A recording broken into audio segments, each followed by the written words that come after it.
ভাইগনা এই যে বিল দেখতে আসছো, ছোটকালে আমার দাদাই আমার গপ্প মারতো যে এই বিলে গুনে হেরা এক লাগে 10টা 20টা করে বোয়াল ধরিয়ে লই গেছে।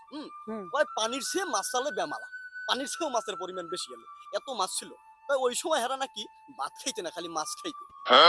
গেল হেরা আমল, আমার বাহে কেউ গপ্প মারতে গিয়া যে মনে করো যে হিউজ পরিমাণ মাছ বিলে, খালি মাছ আর মাছ, মাছে পাইতে হুমান।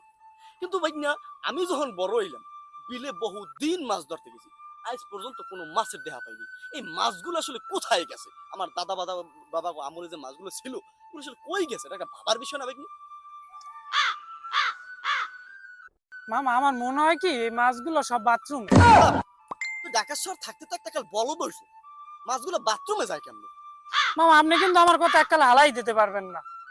আপনি একটা জিনিস ভাবি দেন, এই যে আপনার দাদাই এই বিলিগনে মাছ ধরে এনেছে, এটা খাইছে কেটা?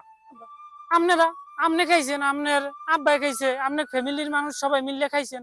খাই হারা গেছে কই? হারা কিন্তু খাইয়ে বাথরুমে গেছে। তারা বাথরুমে হালাই হয়েছে না।